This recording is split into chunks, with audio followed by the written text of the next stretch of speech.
What do you fear most in your life?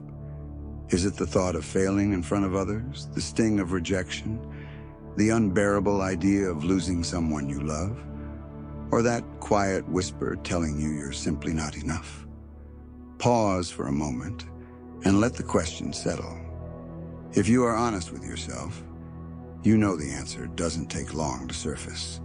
Fear has always been there, shaping the corners of your decisions, standing in the background of opportunities, whispering both warnings and doubts. No matter where you come from, what you believe or how strong you imagine yourself to be, fear is a universal companion. It does not discriminate. It doesn't ask for permission. It arrives uninvited, and once present, it rarely leaves entirely. You may be listening right now from the quiet of your bedroom, perhaps late at night when everything feels still. Or maybe you're sitting on a crowded bus, surrounded by strangers who, on the surface, look composed but deep inside carry their own bundle of fears just like you.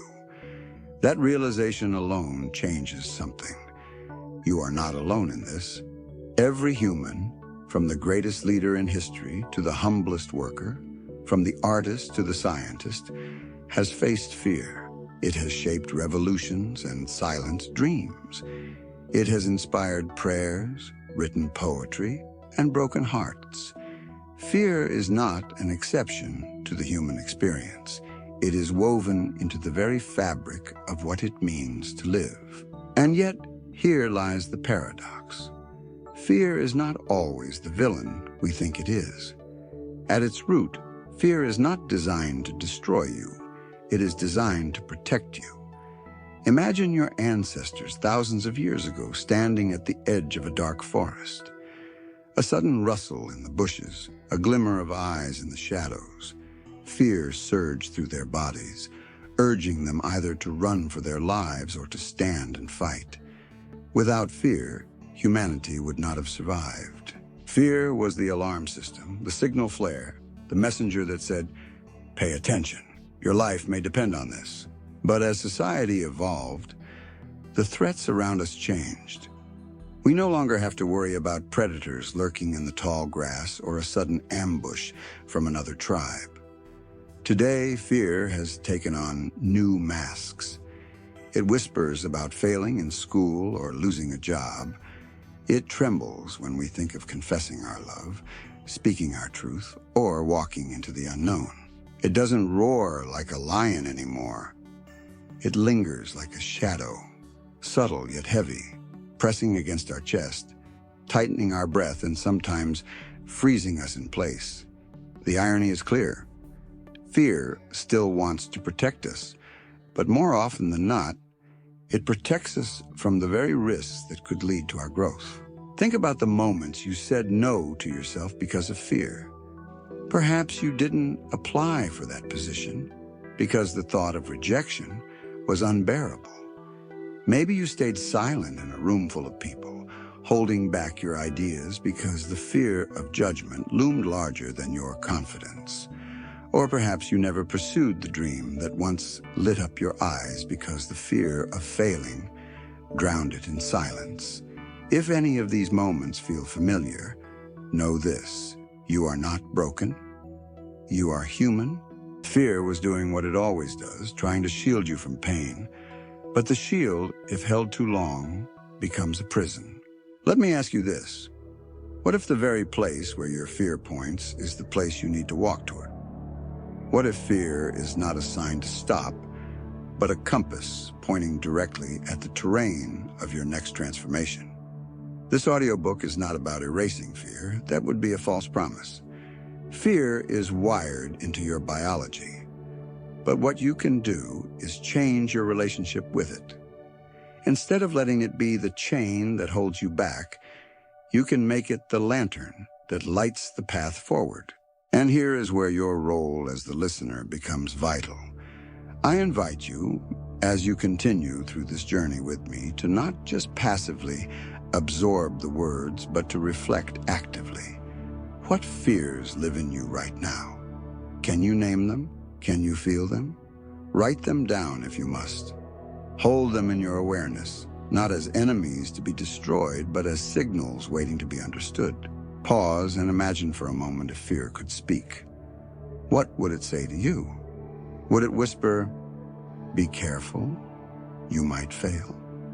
Or would it nudge, "This matters to you, that's why you're afraid"?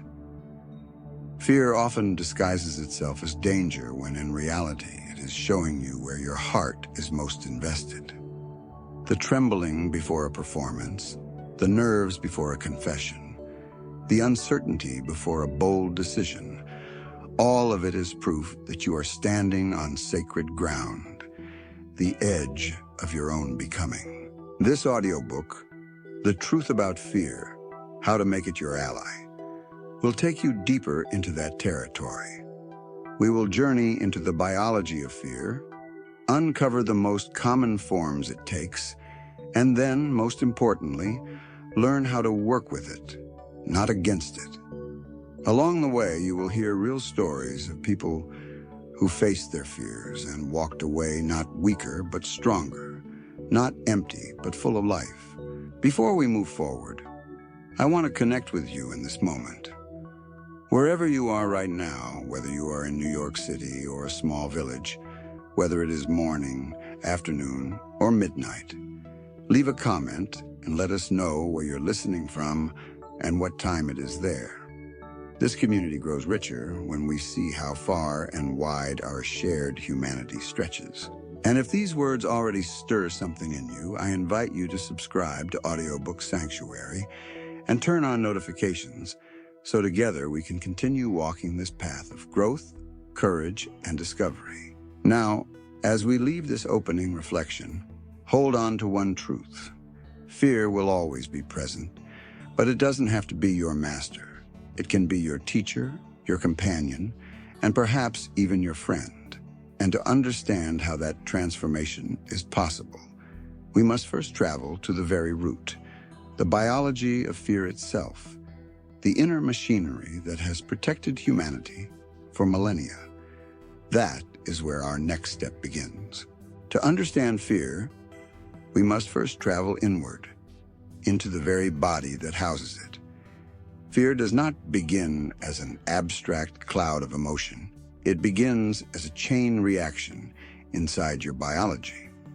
Long before you can name it, long before you can even think about it, fear is already moving through your nervous system, changing your heartbeat, altering your breath, flooding your blood with chemicals designed to keep you alive. It is one of the most ancient programs written into human DNA, a survival code etched into your cells. Picture this. You are walking alone at night and suddenly you hear a sharp noise behind you. You don't yet know what it is. It could be harmless, just the wind, or it could be someone following you. But before you even have time to reason, your heart leaps, your breath quickens, and your muscles tense. This is the fight or flight response, the body's primal alarm system. At its core are hormones, especially adrenaline and cortisol, released by the adrenal glands sitting just above your kidneys. These chemicals surge into your bloodstream within seconds, preparing you to either run for your life or stand and defend yourself. Adrenaline sharpens your senses. Your pupils widen so you can take in more of the environment. Blood is pulled away from non-essential functions like digestion and sent to your muscles, giving you sudden strength. Your heart pumps faster, driving oxygen through your system, and your lungs expand to take in more air. Cortisol, often called the stress hormone, ensures you stay alert and that energy reserves are available.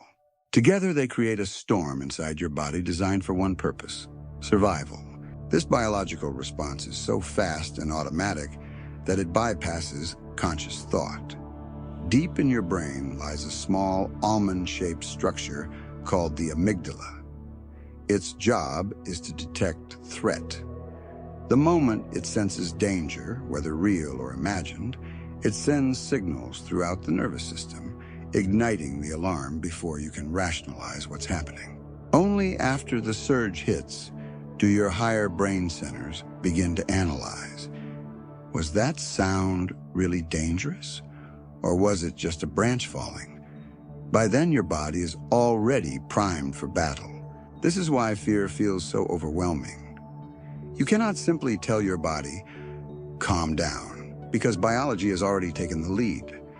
Fear is not weakness. Fear is the body's way of honoring life. Every ancestor who survived long enough to pass their genes forward carried this system, and so do you. It is not your enemy. It is the reason you are here. Yet here lies the complexity.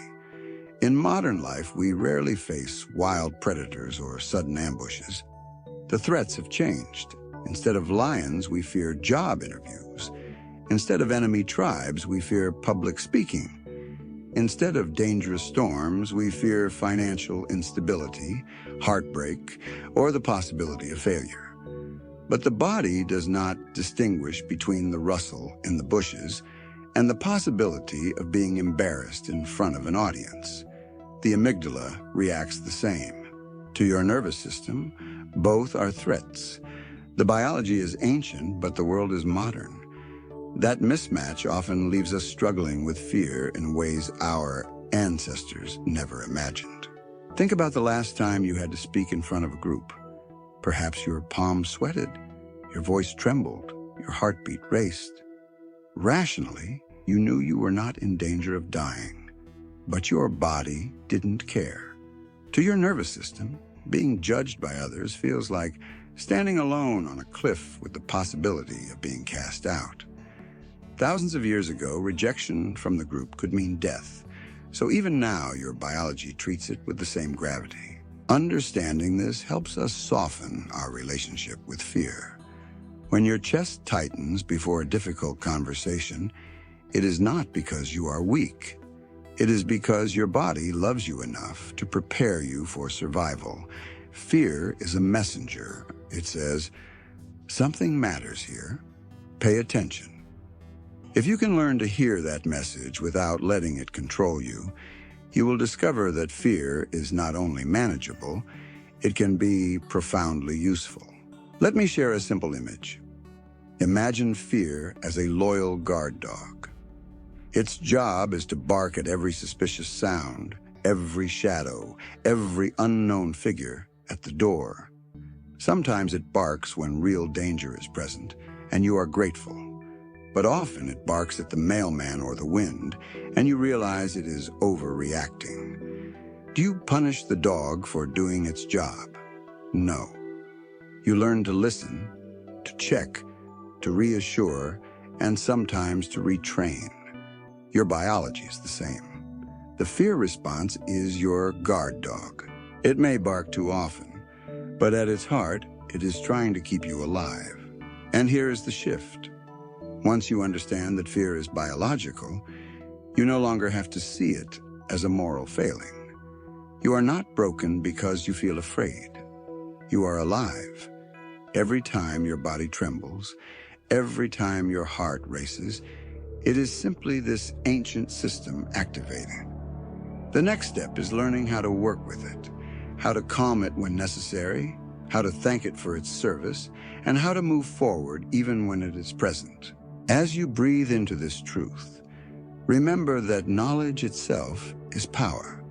When you name what is happening inside, fear begins to lose its grip.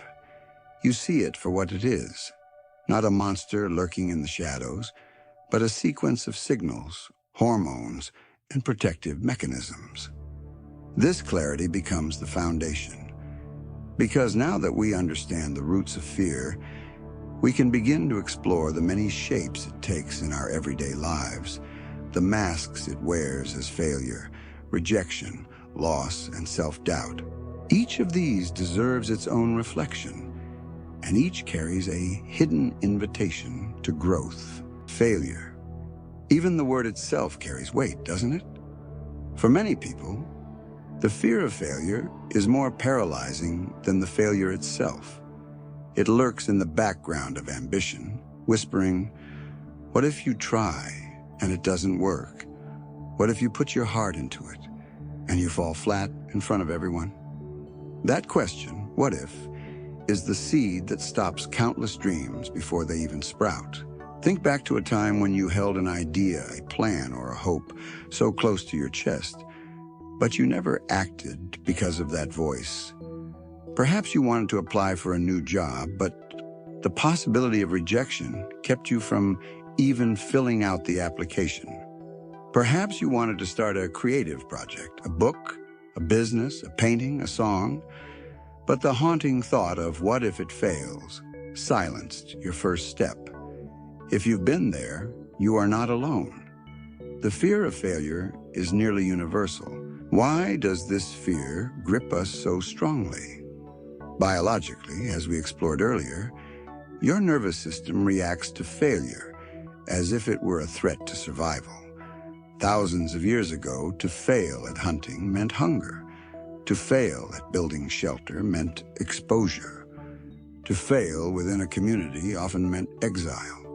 Even now, when failure rarely means literal death, our biology hasn't caught up with the times.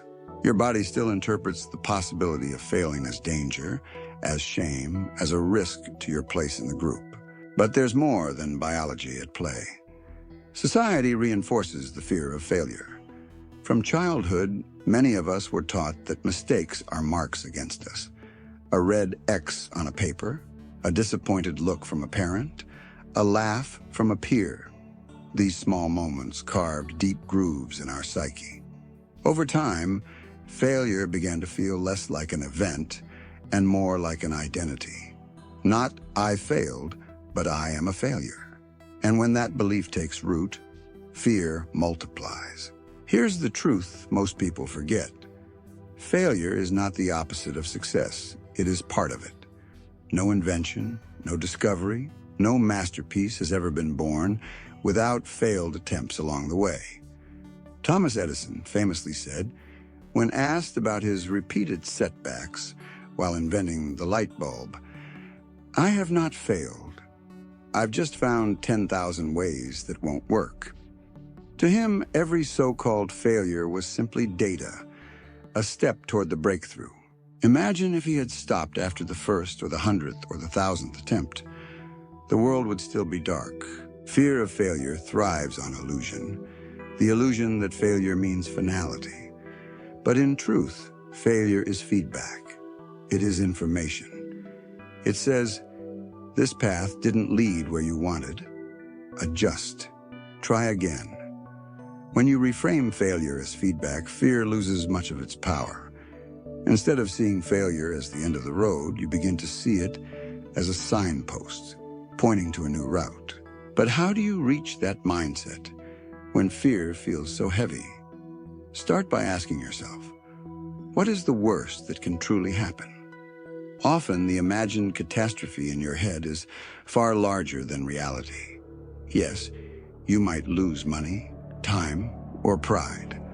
But will you still breathe? Will the world still turn? Will you still have the chance to try again tomorrow?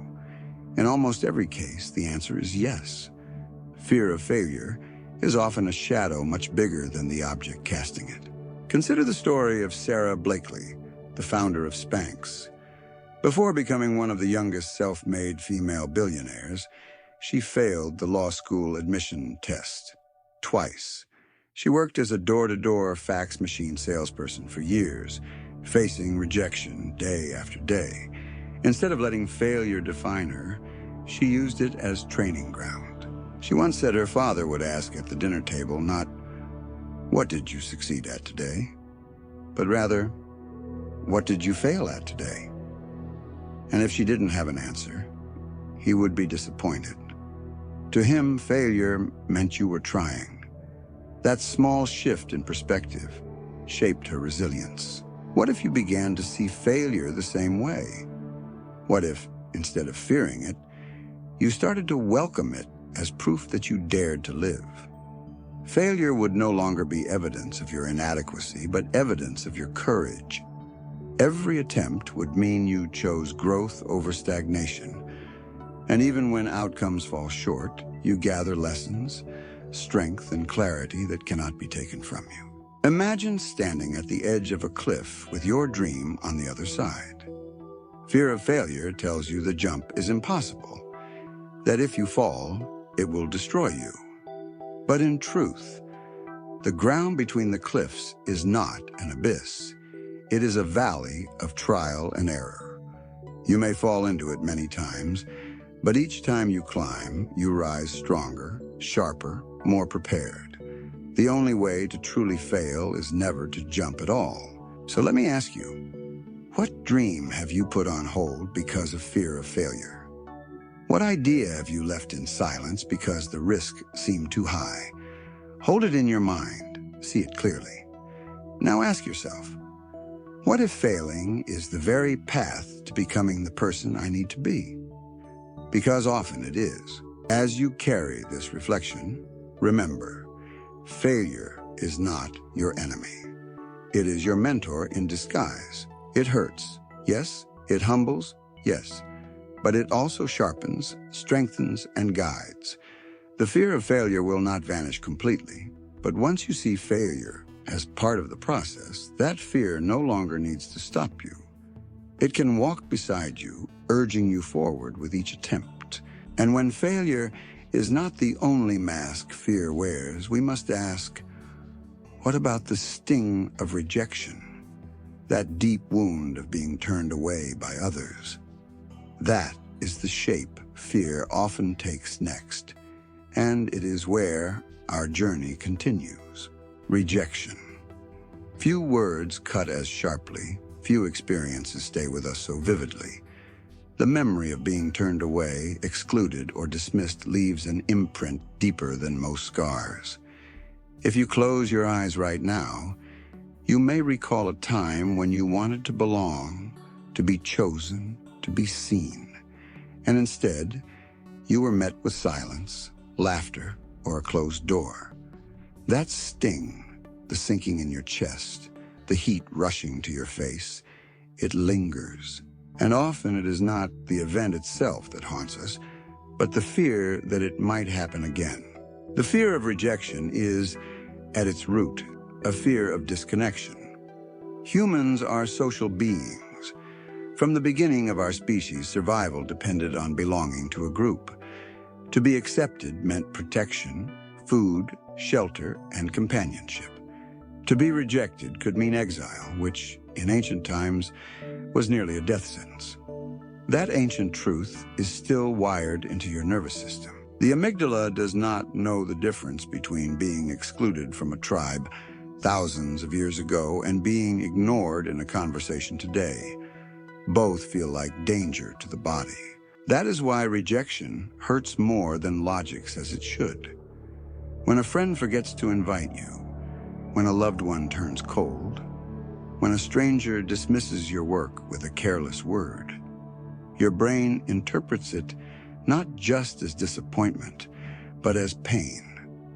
Neuroscientists have discovered that social rejection activates the same regions of the brain as physical pain. In other words, your mind treats rejection the same way it treats a broken bone. That is why you feel it in your body. That is why your chest tightens and your stomach twists.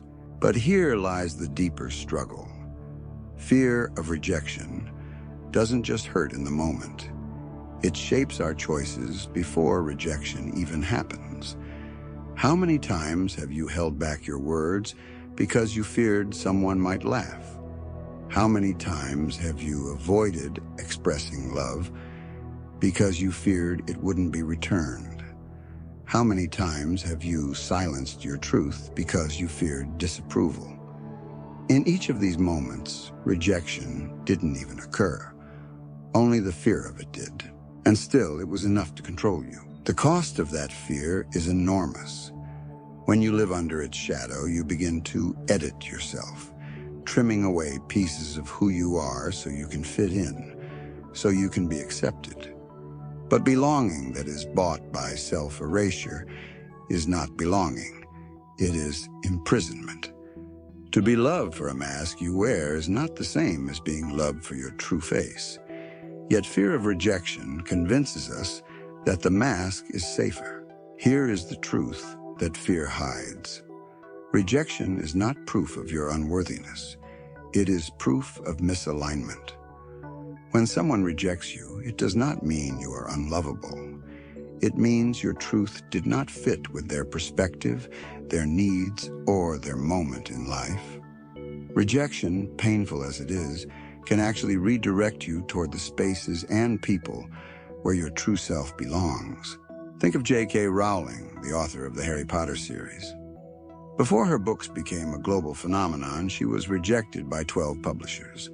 12 doors closed in her face. Each one could have convinced her she was unworthy, that her story didn't matter. But those rejections were not proof of her lack of value. They were simply signposts leading her to the publisher that finally said yes. If she had stopped at the first rejection, or the 10th, millions of readers would have been deprived of her world. Rejection, then, can be reframed. Instead of seeing it as a wound, you can see it as a filter. It filters out what is not aligned, leaving space for what is. Every rejection is a redirection. It tells you, not here, not this. Keep going. And when you keep going, you increase your chance of finding the door that was meant for you all along. But how do you live with the fear of rejection when it feels so consuming? Begin with small exposures. Speak your truth in safe spaces first. Allow yourself to risk small no's until your nervous system learns that rejection is survivable. You will discover that while it stings, it does not destroy you. In fact, each time you experience rejection and continue forward, your resilience grows. You can also shift the story you tell yourself. Instead of thinking, they rejected me because I'm not enough, you can learn to think, they rejected me because we were not the right match. This small change frees you from carrying rejection as a wound to your identity. It places rejection where it belongs, outside of you, in the realm of circumstances and compatibility. And one more truth. You will never be able to avoid rejection entirely. If you live authentically, you will not be for everyone. Your words, your art, your presence will resonate deeply with some, and not at all with others. That is not failure, that is reality. The only way to avoid rejection completely is to avoid life itself, to stay silent, hidden, and invisible. But that is the greatest rejection of all, rejecting yourself. So let me ask you, what have you not said, not done, not pursued because of fear of rejection? What if, instead of fearing it, you began to welcome it as evidence that you are showing up authentically? Each no you receive is not a closed life. It is a sign that you dared to be seen. As you hold this reflection, remember, rejection may hurt, but it is not the end of you. It is an invitation to refine, to persist, and to keep searching for the spaces where your true self is not just tolerated, but celebrated. And when rejection is not the only mask fear wears, we must also face the deeper ache, the fear of loss, the terror of losing what we hold most dear. That is where our path now turns. Loss. Even the sound of the word carries a weight that makes the heart pause. Unlike failure or rejection, which wound the ego and test our resilience, loss pierces the deepest layers of our being. It is the fear of losing what we cherish most, our loved ones, our possessions, our health, our stability. It is the recognition that nothing in life is permanent, that everything we hold can one day slip away. This fear is so powerful because it touches the very core of human attachment. Think for a moment about what you are most afraid of losing. For some, it is a parent, a child, or a partner. For others, it is financial security, health, or identity. The truth is that loss comes in many forms, both visible and invisible. Death is the most final of them, but loss also includes the end of a relationship, the collapse of a dream, the fading of youth, the shifting of a role you once built your identity around. Each kind of loss leaves behind an empty chair at the table of your life. Why does the fear of loss haunt us so deeply? At a biological level, our brains are wired to cling to what sustains us. Food, shelter, community, all of these were matters of life or death for our ancestors. To lose them meant vulnerability and exposure. That survival wiring remains in us, but now it extends far beyond the physical. We attach not only to necessities, but to people, roles, routines, and dreams. When something or someone we love is threatened, the amygdala reacts with the same alarm as if our survival itself were in danger. This is why the thought of loss can be paralyzing. It is not just sadness. It is fear woven into our biology. Culturally, too, we struggle with loss. In many societies, death is hidden away, grief is hurried, and impermanence is rarely spoken of until it forces itself upon us. We build illusions of permanence, homes, careers, savings, even relationships, as if they could protect us from the truth that all things change. So when loss arrives, it not only shatters our hearts, but also the stories we tell ourselves about control. Yet here is the paradox. Fear of loss, if left unexamined, steals life from us before loss even occurs.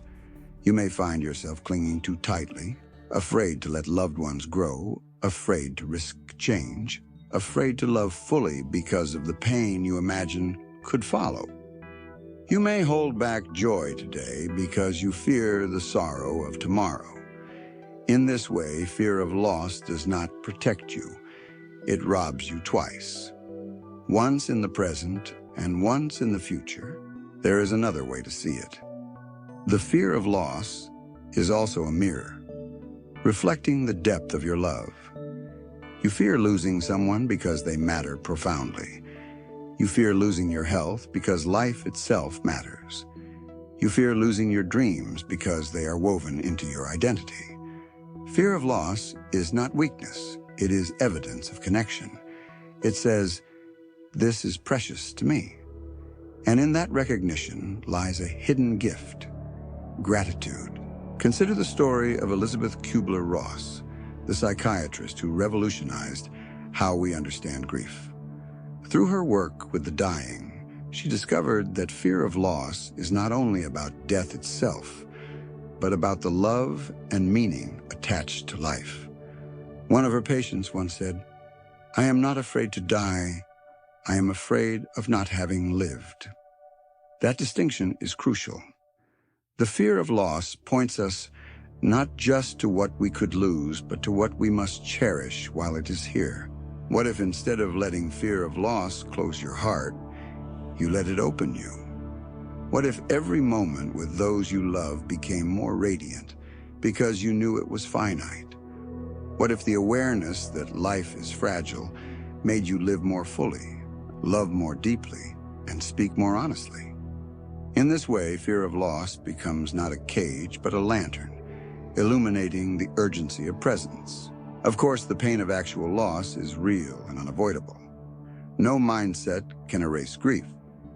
But here is the shift. When you accept impermanence as part of life's design, fear of loss softens. You stop resisting what you cannot control, and instead, you embrace what you can, the way you show up in each moment. Loss will come, but fear need not rule you in advance. Think of a sunset. You know it will disappear, yet its fleeting nature makes it more beautiful. You do not cling to the sun, begging it to stay. You watch it, marvel at its colors, and let it go, trusting it will rise again. If you can treat life and love in the same way, with reverence, gratitude, and release, the fear of loss becomes a reminder of beauty rather than a thief of joy. So I ask you, what are you most afraid of losing? And can you transform that fear into appreciation for what you have now? Let every hug last longer, every word be more sincere, every breath feel more sacred. Because one day, what you fear losing will indeed be gone. And the only question that will remain is, did you love it fully while it was here? Loss, then, is not only about endings, but about the fear of not being enough while something lasts. This brings us to another mask fear often wears, the belief that we ourselves are not enough. That fear whispers in quiet moments, and it is where our path continues next. There is a fear more insidious than failure, rejection, or even loss. It doesn't roar like a sudden crisis, nor does it strike like an unexpected tragedy. Instead, it whispers in your own voice, in the quietest hours, when no one else is around to contradict it. This is the fear of not being enough. It is the doubt that seeps into your bones, the suspicion that no matter what you do, what you achieve, or how hard you try, you will always fall short. Perhaps you know the feeling. You accomplish something you once thought impossible. But instead of satisfaction, you hear a voice asking, was it really that good? Couldn't you have done more? Or maybe you look at others, friends, colleagues, strangers on screens, and silently measure yourself against them, always finding yourself smaller, slower, less worthy. That inner measuring stick, calibrated against perfection, never grants rest. It is the silent engine behind countless sleepless nights and anxious mornings. Why does this fear strike so deeply? On one level, it is rooted in survival. To our ancestors, being enough meant being valuable to the group. The hunter who could not bring food, the mother who could not protect her child, the member who could not contribute. These were vulnerabilities that risked the survival of all. To be seen as not enough once meant danger. That ancient fear lingers still, even when modern life no longer carries the same stakes. But culture amplifies what biology began. From childhood, many are told directly or indirectly that love must be earned through grades, performance, obedience, or achievement. Small failures brought scolding. Successes brought conditional praise. Over time, we internalize the message, I must do more to be worthy. I must be more to be loved. By adulthood, the voice is no longer external. It lives inside us. We become our own harshest judges, holding ourselves to impossible standards that no one else has demanded. The fear of not being enough shows itself in countless ways. It is the student who won't raise a hand in class for fear of sounding foolish. It is the professional who hides behind busyness to cover insecurity. It is the parent who feels they can never give their children enough. It is the artist who never finishes the painting because nothing matches the vision in their head. It is the endless cycle of striving, comparing, and self-doubt. And yet, here is the truth the fear hides. Being enough is not something you earn. It is something you already are. Worthiness is not a prize at the end of performance. It is the ground you stand on. The sun does not rise because it has earned the right to shine. It rises because shining is its nature. In the same way, you do not need to justify your existence with achievements. You are enough simply because you exist. This is not to say growth, effort, or ambition are meaningless. On the contrary, they are essential. But they are healthiest when rooted in worthiness, not driven by the desperation to prove it. Growth born from insecurity becomes exhausting, a treadmill with no finish line. Growth born from acceptance becomes joyful, a journey of unfolding what already exists within. Consider the story of Maya Angelou. Despite her extraordinary accomplishments, poet, author, singer, activist, and recipient of countless awards, she once admitted, "I have written 11 books, but each time I think, uh-oh, they're going to find out now. I've run a game on everybody, and they're going to find me out." This feeling, often called imposter syndrome, is the fear of not being enough dressed in different clothes. If someone as accomplished as Maya Angelou felt it, then it is clear. No level of achievement alone can silence this fear. The work must be done within. So how do we begin to dismantle it? The first step is awareness. Notice the voice when it whispers, "You're not enough." Do not fight it or believe it blindly. Instead, question it. Ask, whose voice is this really? Where did I first learn this story? Often you will trace it back to a teacher, a parent, a peer, or even society at large. Once you see the source, you begin to realize it is not your true voice. It is an echo. The second step is compassion. When you hear the whisper of inadequacy, respond not with scolding, but with gentleness. Tell yourself what you would tell a dear friend. You are enough as you are. You are allowed to be imperfect. You are allowed to grow at your pace.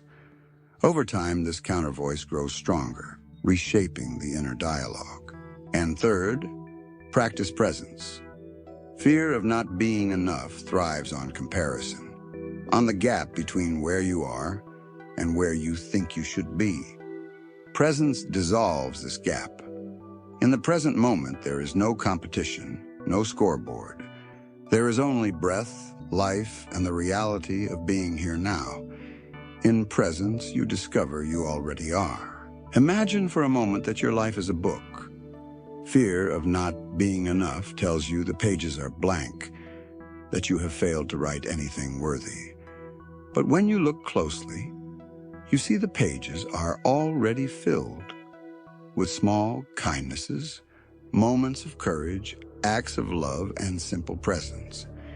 It may not look like the grand epic you imagine, but it is already a story of being enough.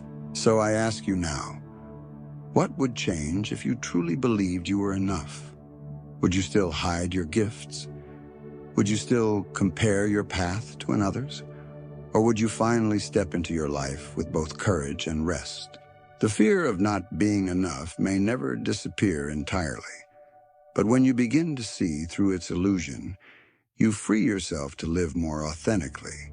And when we reframe fear itself, not just as something to fight, but as a compass pointing toward growth, we unlock its hidden wisdom.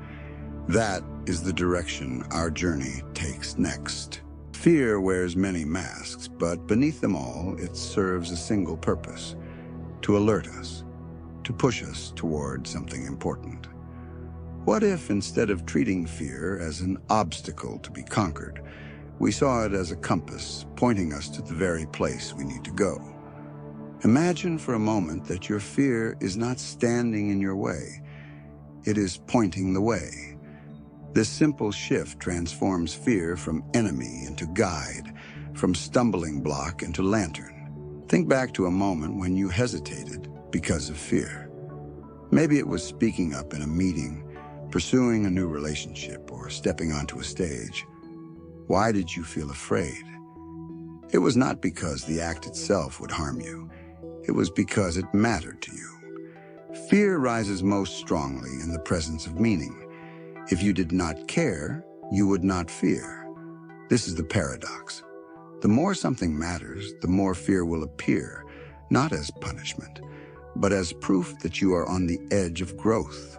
Fear, then, can be read like a map.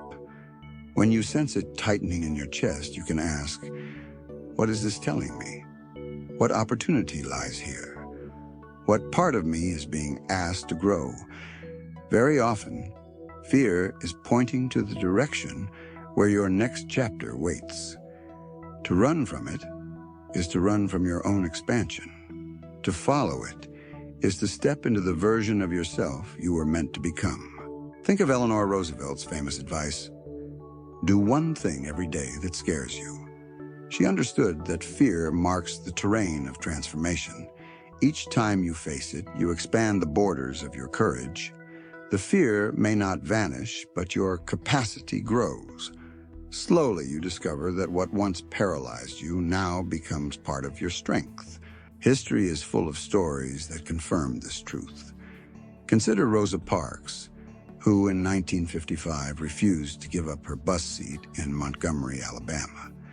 She later admitted she was afraid, but she also knew the fear was pointing her towards something larger than herself. Her fear was the compass toward justice. Or consider explorers who crossed oceans, artists who unveiled controversial works, scientists who challenged prevailing beliefs. In each case, fear was present. But instead of turning away, they took it as a sign that what they were about to do mattered deeply. In your own life, you can use fear the same way. Let's say you feel fear around starting a new project. Instead of asking, "How do I get rid of this fear?" ask, "What is this fear telling me? What does it reveal about my desire, my values, my next step?" If the fear is strong, it often means the opportunity is great. The fear becomes a signal. Walk here, explore this, lean in. Of course, not all fear is a compass. Sometimes it warns of real danger, like walking into traffic or ignoring your health. But with practice, you can learn to distinguish between fear that protects and fear that points. Protective fear keeps you alive. Guiding fear pushes you to truly live. The task is not to silence either, but to listen wisely. One way to practice this is through reflection. The next time you feel fear, write down the situation. Then ask yourself, is this fear protecting me from harm or guiding me toward growth? More often than you might expect, you will discover it is the latter. And when you recognize guiding fear, you can treat it not as a wall, but as a doorway. Think of fear as a flashlight in the dark. It shines most brightly on the places you most resist. If you follow its beam, you step into the unknown. At first, the light seems small and the shadows loom large.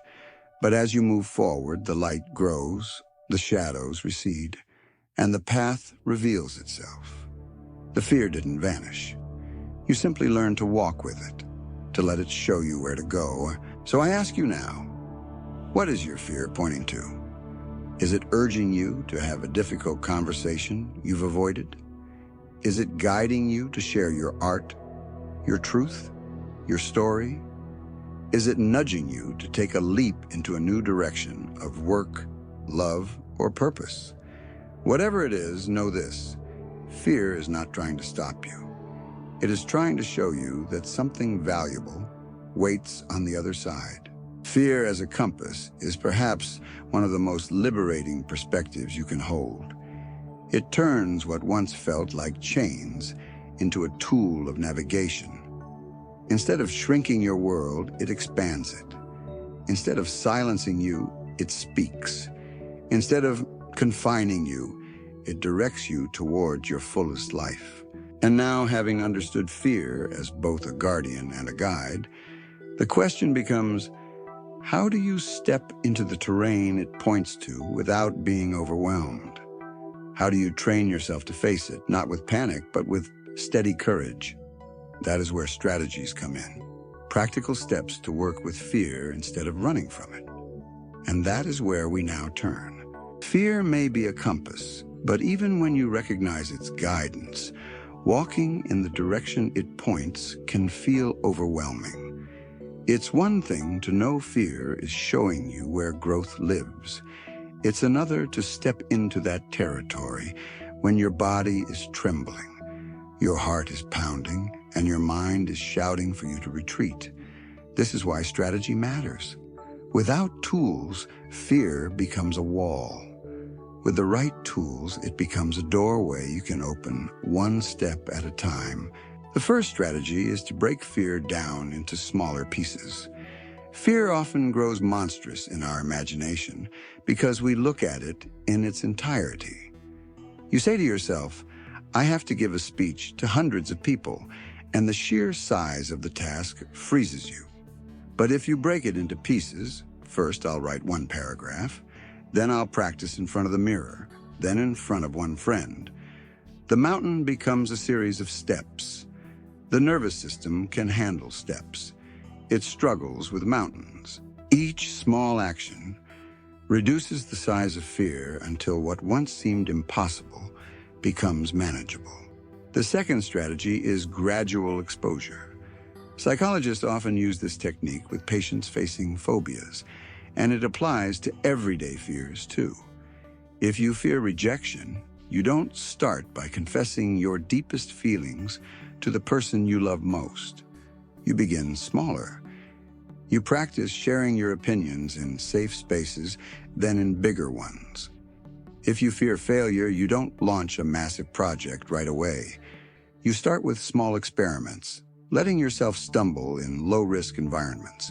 Each exposure teaches your nervous system, I can survive this. Over time, your tolerance expands and fear loosens its grip. The third strategy is reframing the language you use with yourself. Words shape perception, and perception shapes experience. When you say, "I'm terrified," your body hears it as a signal of danger. But if you shift the words to, "I'm excited," or "I'm about to grow," the body begins to interpret the same sensations differently. The pounding heart, the sweaty palms, the shortness of breath. All of these are nearly identical to excitement. The only difference is the story you tell yourself about them. Many performers, athletes, and leaders train themselves to reframe fear as energy. Instead of saying, "I'm nervous," they say, "I'm ready." Another powerful strategy is building rituals of calm. Fear thrives in chaos. It shrinks in presence. Simple practices. Breathing deeply for 3 slow counts in and 3 counts out. Grounding yourself by noticing 5 things around you. Or placing a hand on your heart and whispering, "I am safe," can reset the nervous system in moments of high stress. These rituals do not erase fear, but they calm its intensity enough for you to act. Think of them as anchors dropped into turbulent waters. You can also lean on community and accountability. Facing fear alone magnifies it. But when you share your fears with someone you trust, their presence becomes a mirror reminding you that you are not as fragile as you think. Support can be as simple as a friend encouraging you before a presentation, or as structured as a mentor guiding you through a new challenge. Courage often grows best in the soil of connection. And perhaps the most overlooked strategy is celebrating small victories. Every time you face a fear, no matter how minor, take a moment to honor it. If you spoke up in a meeting when you wanted to stay silent, celebrate it. If you made a phone call you were dreading, celebrate it. These acknowledgments rewire your brain, reinforcing the belief, I am capable of doing hard things. Over time, this builds momentum, turning isolated moments of courage into a lifestyle of resilience. It is worth remembering. Fear may never disappear completely, but the goal is not elimination. It is cooperation. These strategies are not weapons to destroy fear, but tools to walk alongside it.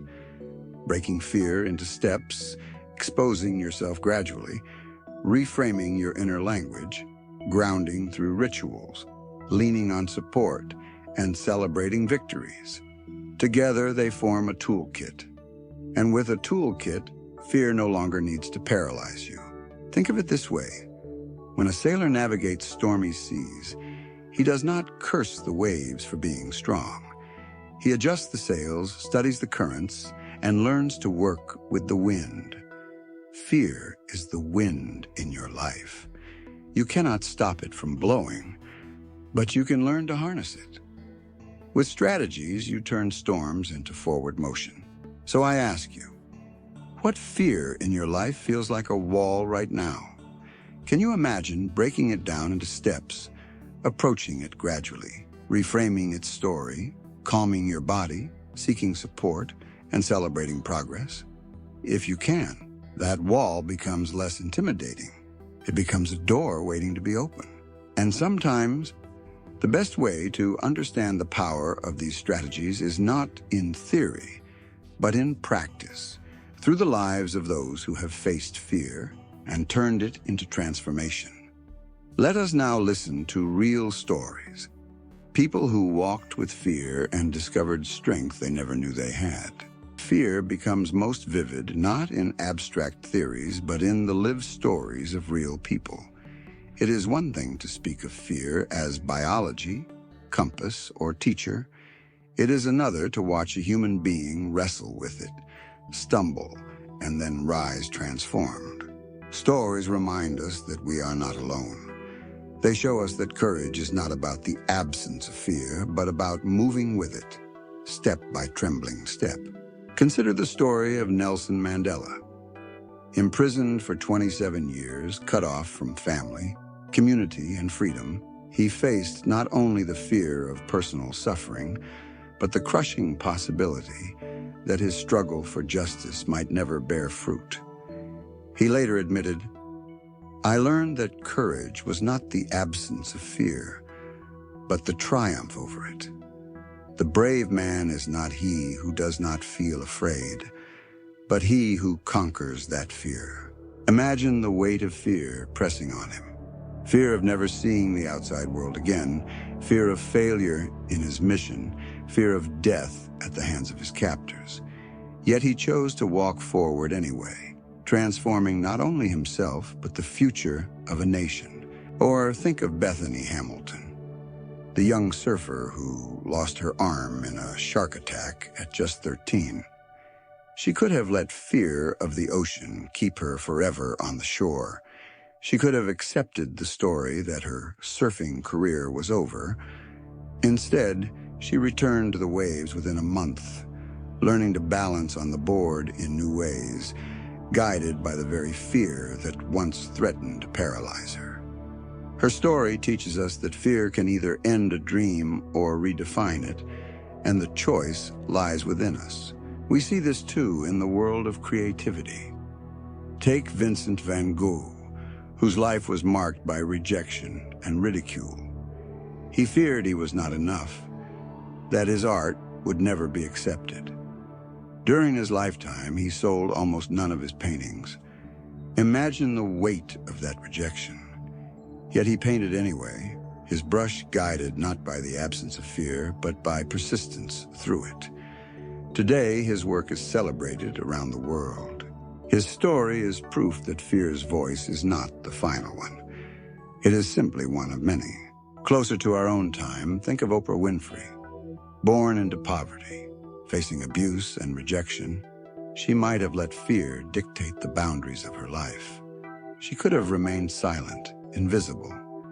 Instead, she embraced her voice, walking into rooms where she felt unworthy, and slowly discovered that fear was pointing her toward her purpose. Today, she stands as one of the most influential storytellers of our time, not because fear never touched her, but because she refused to let it have the final word. And these are not just grand historical figures. Everyday people carry similar stories.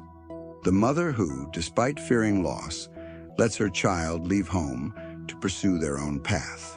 The student who, despite fearing failure, takes the exam and discovers resilience. The worker who, despite fearing rejection, applies for the job and finds a new career. The artist who, despite fearing criticism, shares their work and discovers connection. These stories may not make headlines, but they are no less heroic. Here is the thread that ties them all. Each person met fear not as a wall, but as a doorway. They did not wait for it to vanish. They walked with it, used it, transformed it. Fear whispered, "Stop."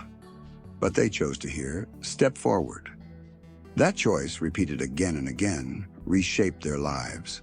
And this is the invitation for you. Think about your own story. What fear is standing before you now? Can you imagine yourself as the hero of your narrative?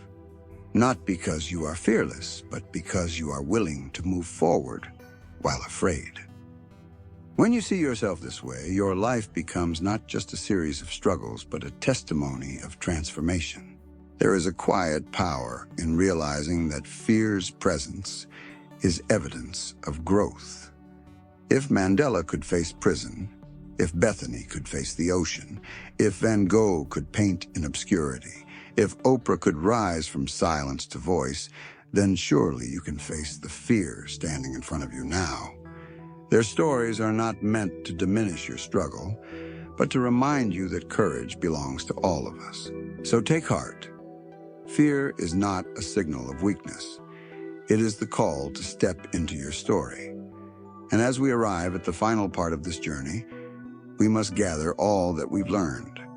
Fear as biology, as shadow, as compass, as teacher, and now as ally. Because ultimately, fear does not disappear, it becomes the companion that walks with you into every new horizon. That is where we will conclude. Fear does not vanish. That is perhaps the hardest truth to accept, yet also the most liberating.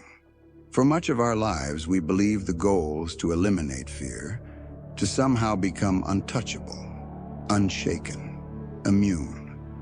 We imagine a future version of ourselves who feels no fear when speaking up, no hesitation when taking risks, no tremor when facing loss. But that future never comes. Fear is not a disease to be cured. It is a companion to be understood. The real transformation lies not in making fear disappear, but in learning to walk with it as an ally. Think of fear as a fellow traveler on the road of life. At times it walks ahead, scanning the path for danger. At other times it lags behind, tugging at your sleeve, urging you to slow down. And sometimes it walks right beside you, whispering reminders of both your limits and your possibilities. Fear's voice may never be silent, but it does not have to dictate your steps. You can acknowledge it without obeying it. You can listen without surrendering. To walk with fear as an ally, you must first shift how you see it. Instead of labeling fear as weakness, you can honor it as awareness. Instead of resenting its presence, you can thank it for its intention, to keep you safe. From this place of gratitude, fear loses its sharpness. It no longer feels like a tyrant, but like a cautious friend who sometimes overreacts. And like any friend, you can appreciate its care while still making your own decisions. Walking with fear means allowing it to inform you without imprisoning you. If you fear rejection, you acknowledge that it matters to be seen and valued. If you fear failure, you recognize that your dream matters deeply. If you fear loss, you remember the preciousness of what you love. If you fear not being enough, you remember the importance of belonging and meaning. Each fear reveals what is sacred to you. Seen this way, fear is not a wall, but a mirror reflecting your deepest values. When you reach this stage, strategies become second nature. You break fear into steps without even realizing it. You reframe nervousness as excitement instinctively. You expose yourself gradually, building resilience with each attempt. You pause to breathe, to ground, to remind yourself you are safe. You share your struggles with trusted others, knowing connection dissolves fear's illusion of isolation. And with every small act of courage, you collect proof. I can live fully even with fear beside me. Walking with fear also means accepting that fear and courage are siblings. You cannot have one without the other. Courage is not born in the absence of fear, but in its presence. To stand bravely without fear is not courage at all. It is simply ease. But to stand bravely with fear pressing on your chest, with your voice trembling, with your legs unsteady, that is courage in its truest form. And that courage, repeated over time, reshapes who you are. As you reflect on this, ask yourself, What would it mean to invite fear to walk beside you instead of against you? Imagine saying to your fear, "Thank you for caring, but I will lead from here." Imagine taking its hand as you step into the unknown, not as a prisoner, but as a partner. Fear may still whisper, but you will walk forward anyway. And each step forward will teach you, I am not less because of fear. I am more because I walk with it. So let us gather the wisdom of this journey. Fear is biological, born of hormones and ancient instincts. Fear wears many masks: failure, rejection, loss, inadequacy. Fear points like a compass toward the very places where growth lives. Fear can be faced with strategy: small steps, gradual exposure, reframing, grounding, support, and celebration. Fear lives in the stories of those who have transformed it, reminding us we are not alone. And finally, fear remains with us always, but not as enemy, as ally. And now, as this path comes to its close, let us step into the final reflection, a conclusion that gathers every thread into one clear truth. Fear is not your enemy. It is not the chain that binds you or the shadow that haunts you. It is, at its essence, a messenger. It whispers because something matters to you. It trembles because you stand on the edge of growth. It rises in your chest not to stop you, but to awaken you to the significance of this moment. For too long, we have misunderstood fear. We believed it made us weak. We believed it was proof that we were unworthy, incapable, or broken. But fear has never been proof of your inadequacy. It has always been proof of your humanity. To feel fear is to be alive. To walk with fear is to be courageous. The invitation is simple, though not always easy. When fear arrives, greet it. Thank it for caring. Ask it what it wants to show you. Listen, but do not obey blindly. Then step forward carrying it with you. For fear does not vanish when ignored. It softens when embraced. Every time you face fear, you expand the borders of your life.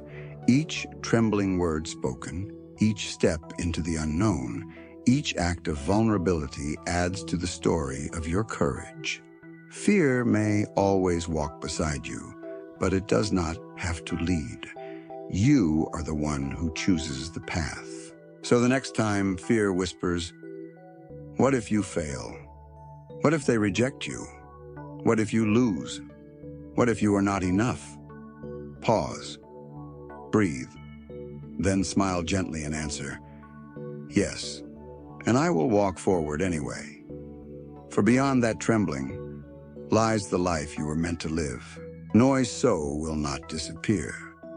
But when you learn to take its hand, it becomes a compass, guiding you to the places where your soul is waiting to grow. It becomes the lantern that illuminates the dark corridors of your becoming. It becomes the ally that keeps you awake to what truly matters. Fear will always be here, and so will you. Walk together, not as enemies, but as companions on the journey to the life you are meant to claim.